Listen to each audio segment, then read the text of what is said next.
With that, we've now covered all the main functionality for the Fieldcard app. As you can see, there's a lot here.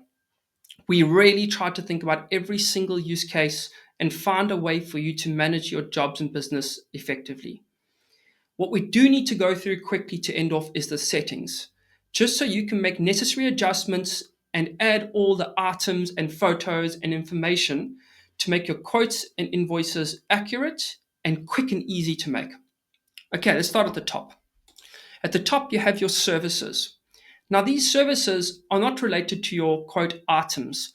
This is just the tag that you will use to tag what is this job for. And it's also what appears on the form you create. Remember the form we showed you? Share this job form quickly. Let me show you again. Your form will have all the services on it. If I go next, and you choose a service, these are all the services that are associated with your business that you chose.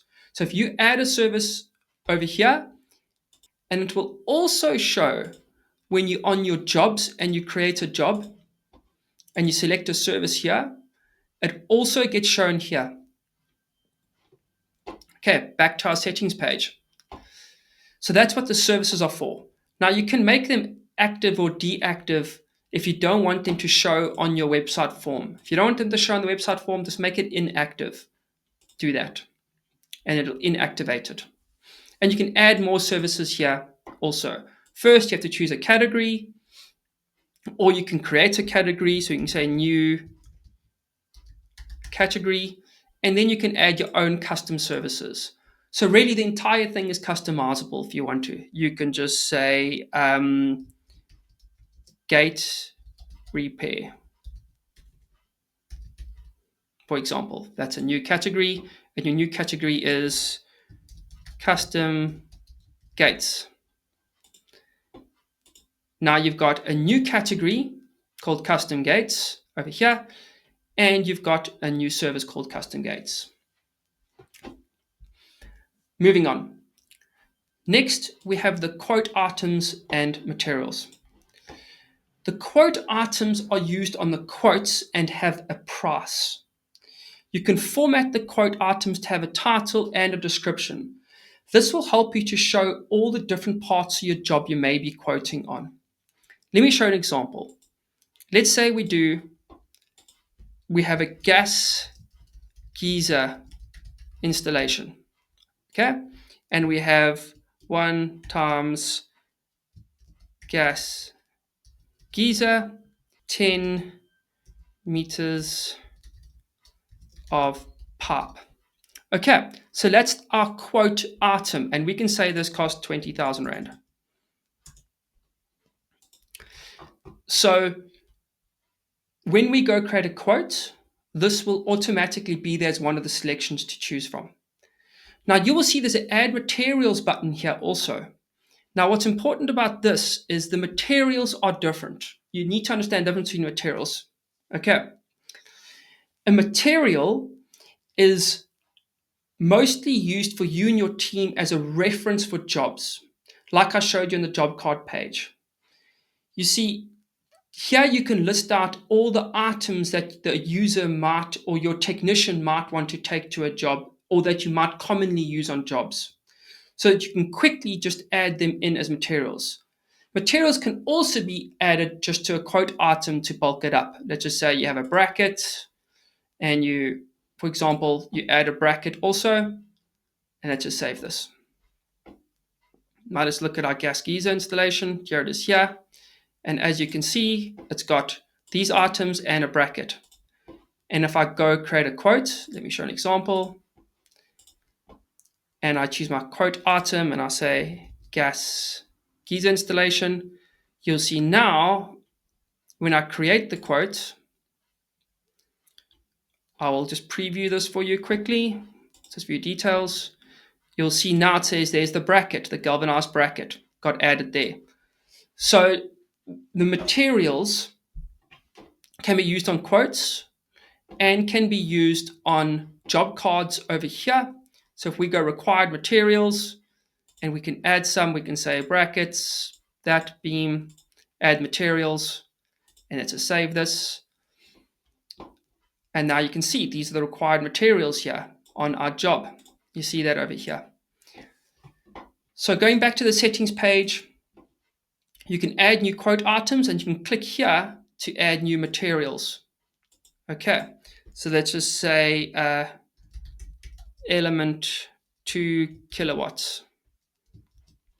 Okay, maybe you often use elements for geysers, for example. So that's the difference between quote items and materials.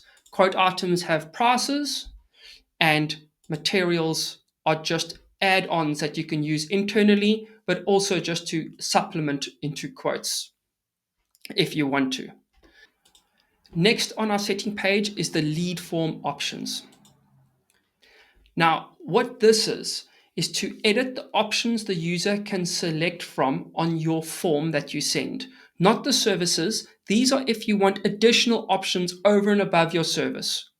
For example, your service might be choosing what skip hire size you want, or your service might be choosing between pest control and cleaning if you offer both of those things. And then the next thing the person that you might want to ask is, what size house do you have? So for example, here we've got multiple choice questions, and in the multiple choice questions we asked what size house you want. We chose multiple choice and we're given all the options they can choose from. So what this does is this now, if you view the form, you will see we've got here's the option for property size, which size house. So those were created and set on our lead form options. This gives you the power to collect more targeted information how you want it for your business when you share the form. So really this has to be customized for your business in particular. Over here we have the business information. Now this is just common practice. I don't need to explain this. This is the details that will go on your quote, and it's just your business information. Now there is an about here. I suggest you put in an about your business. This will automatically be brought in from the Local Pros profile page if you have one. Okay, the next page is your financial settings. If you want to display your company registration number, if you're VAT registered, you must put in a VAT number, your banking details, etc. Next is the contacts page. These are just contacts that were created when you were creating jobs. You don't come in here to create contacts. These are just basically for you to be able to see a central place, if you want to, of the contacts that were created. But I don't see you using this very often, which is why it's in the settings page. The next is the technicians. Again, I showed you that earlier. This is just so that you can come here, and if you want to edit a technician's phone number or delete them or something, or create a new one, you can come here and do that also. Now, another little nice feature about the technician is there's a share button.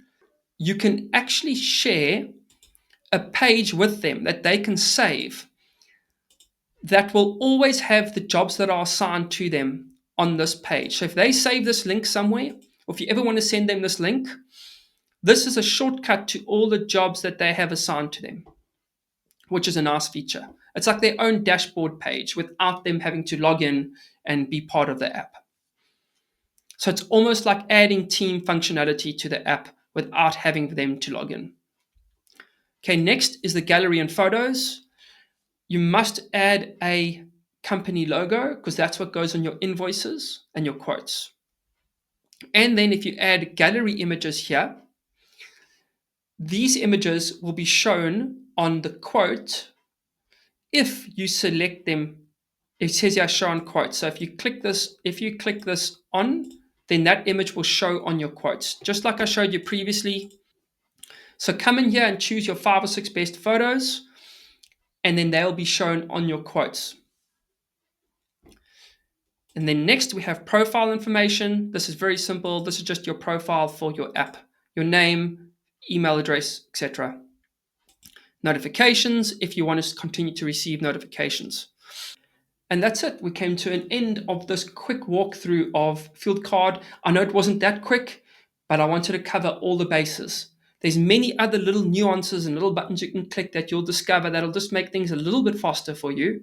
But overall, That's the core functionality of how it works. Let me know what you think.